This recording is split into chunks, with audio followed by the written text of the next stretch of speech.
The Man That Corrupted Hadleyburg, and Other Stories, by Mark Twain. Contents: The Man That Corrupted Hadleyburg, My First Lie and How I Got Out of It, The Eskimo Maiden's Romance, Christian Science and the Book of Mrs. Eddy, Is He Living or Is He Dead?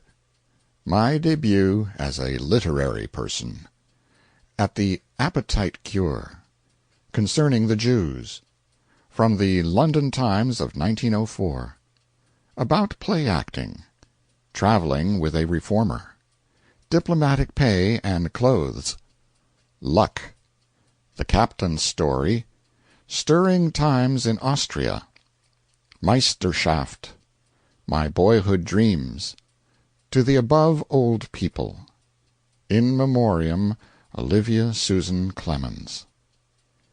The Man That Corrupted Hadleyburg.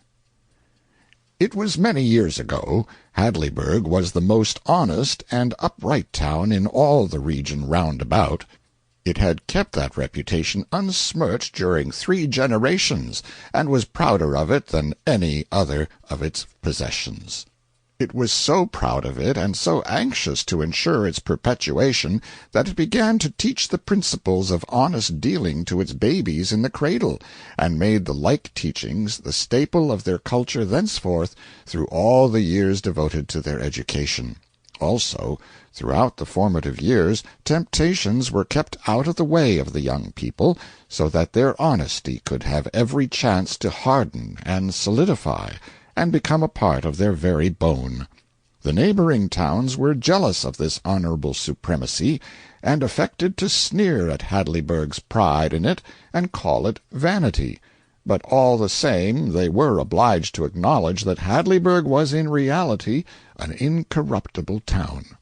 And if pressed, they would also acknowledge that the mere fact that a young man hailed from Hadleyburg was all the recommendation he needed when he went forth from his natal town to seek for responsible employment.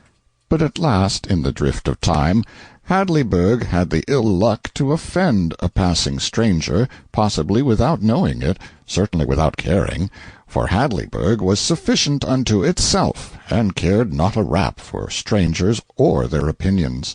Still, it would have been well to make an exception in this one's case, for he was a bitter man and revengeful. All through his wanderings during a whole year he kept his injury in mind, and gave all his leisure moments to trying to invent a compensating satisfaction for it. He contrived many plans, and all of them were good, but none of them was quite. Sample complete. Ready to continue?